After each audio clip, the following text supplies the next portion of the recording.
Assalamualaikum warahmatullahi wabarakatuh. Perkenalkan, nama saya Luli Samiatul Fadria dengan NIM 222180069 dari kelas 3B PGSD. Di sini saya akan mempresentasikan hasil observasi saya dan video ini saya buat guna memenuhi tugas ulangan akhir semester. Oke, baik. Jadi untuk permasalahan yang saya temukan di sini adalah kesulitan dalam berinteraksi dengan teman sekelasnya. Konteksnya itu adalah seorang siswa yang masih duduk di bangku sekolah dasar ini mengalami kesulitan dalam berinteraksi dengan teman sekelasnya.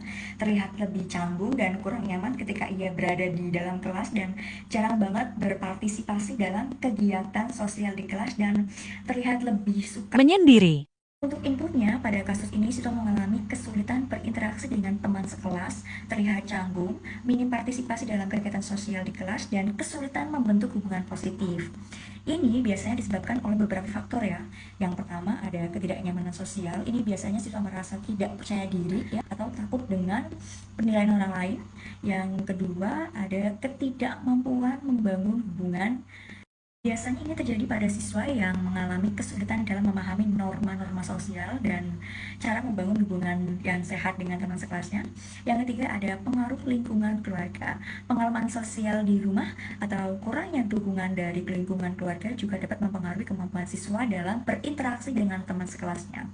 Yang keempat, perbedaan kepribadian atau minat ya. Siswa yang memiliki perbedaan dalam minat atau kepribadian sehingga sulit bagi mereka untuk menemukan titik kesamaan atau aktivitas yang bisa mereka bagikan. Nah, hal ini dapat menciptakan kesenjangan sosial antar siswa. Yang kelima, kurangnya keterampilan sosial. Ini terjadi karena siswa tersebut belum mengembangkan keterampilan sosial yang diperlukan untuk berkomunikasi dengan teman sekelas. Biasanya ini kesulitan dalam membaca ekspresi wajah, memahami kode sosial.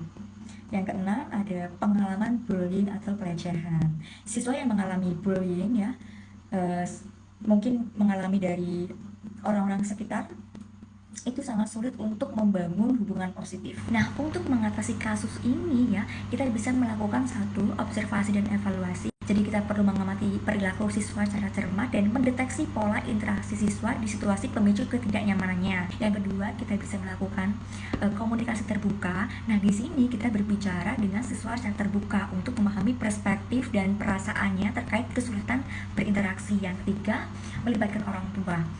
Kita perlu mengadakan pertemuan dengan orang tua untuk membagikan observasi dan membahas strategi yang tepat untuk diterapkan di rumah. Yang keempat ya, pemberdayaan teman sebaya. Melibatkan teman sebaya untuk memberikan dukungan positif kepada siswa yang mengalami kesulitan.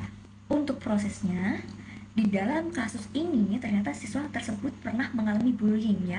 Jadi dia takut akan penilaian dari teman sekelasnya karena apa yang dia pakai, apa yang dia lakukan itu selalu ditertawakan dan diajak oleh orang sekitar. Maka dari itu dia takut mengekspresikan dirinya.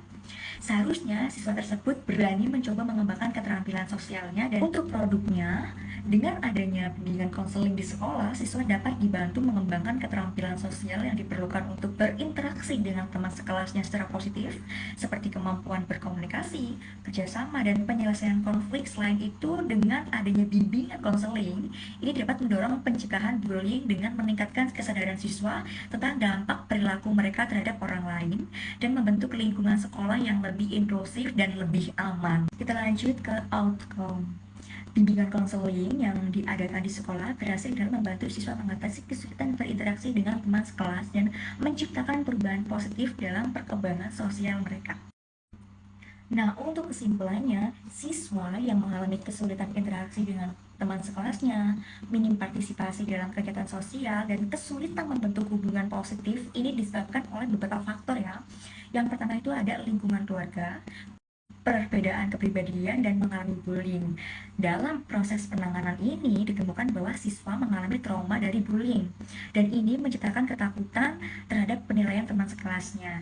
Upaya yang dilakukan untuk mengatasi ini yaitu dengan membangun keberanian, mengembangkan keterampilan sosial, dan memperkuat lagi rasa percaya dirinya. Dengan adanya bimbingan konseling di sekolah ini memberikan dukungan dalam pengembangan keterampilan sosial, penyelesaian konflik, dan mendorong pencegahan bullying. Hasilnya menciptakan perubahan positif dan perkembangan sosial siswa mengatasi kesulitan berinteraksi serta memberikan dampak positif pada kesejahteraan mereka di lingkungan sekolah. Sekian dari saya, kurang lebihnya saya mohon maaf. Wassalamualaikum warahmatullahi wabarakatuh.